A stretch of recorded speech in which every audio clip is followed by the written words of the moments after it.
Ramayanam part 10 continuation. దశరథుని దేహాన్ని ఒక తైలద్రోణిలో భద్రపరిచారు. వశిష్ఠుడి ఆజ్ఞ మేరకు దూతలు భరత శత్రుఘ్నులను తీసుకురావడానికి వెళ్లారు.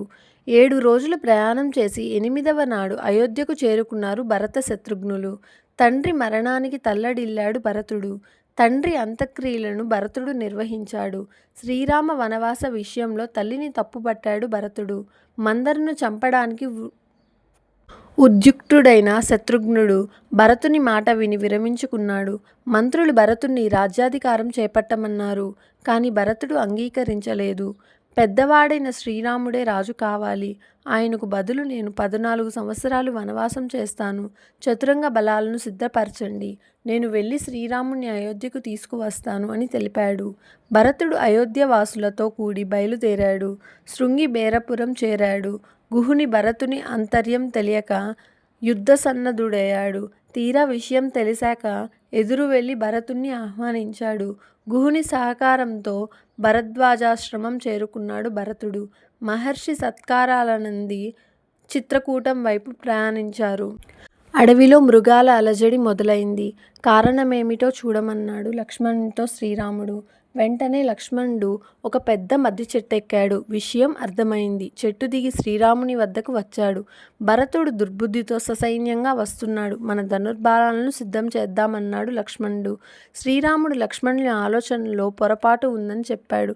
భరతుడు అలాంటి వాడు కాదన్నాడు. లక్ష్మణ, ఒకవేళ నీకు రాజాకాంక్ష ఉంటే చెప్పు, భరతుడికి చెప్పి ఆ రాజ్యాన్ని నీకే ఇప్పిస్తానన్నాడు. ఇంతలో భరతుడు పర్ణశాలకు చేరుకున్నాడు. శ్రీరాముని చూడగానే దుఃఖాన్ని ఆపుకోలేకపోయాడు.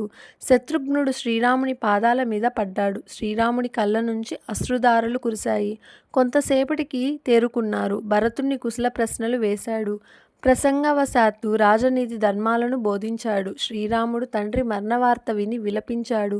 శ్రీరాముణ్ణి అయోధ్యకు రమ్మని, రాజువు కమ్మని సవినయంగా ప్రార్థించాడు భరతుడు. కానీ తండ్రి మాటే శిరోధార్యమని శ్రీరాముడు అంగీకరించలేదు. శ్రీరాముణ్ణి నాస్తికవాదంతో ఒప్పించు చూశాడు జాబాలి.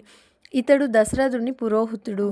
కానీ జాబాలి వాదాన్ని శ్రీరాముడు ఖండించాడు. భరతుని అభ్యర్థన మేరకు శ్రీరాముడు పాదుకలను అనుగ్రహించాడు.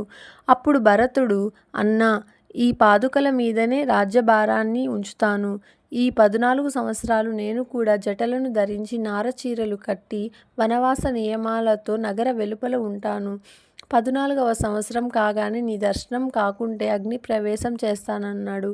సరేనన్నాడు శ్రీరాముడు. ఆదర్శ సోదరభావం అంటే ఇది. భరతుడు నందిగ్రామం చేరుకొని పాదుకలకు పట్టాభిషేకం చేశాడు. శ్రీరాముడు సీతాలక్ష్మణ సమేతంగా అత్రి మహర్షి ఆశ్రమానికి వెళ్ళాడు. అత్రి, అనసూయలు వీరికి సముచిత మర్యాదలు చేశారు. మహాపతివ్రత అయిన అనసూయాదేవి సీతకు దివ్య వస్త్రాభరణాలిచ్చింది. మునీశ్వర్ల ఆశీస్సులు తీసుకొని సీతారామ లక్ష్మణులు దండకారణ్యంలోకి ప్రవేశించారు. To be continued in next part.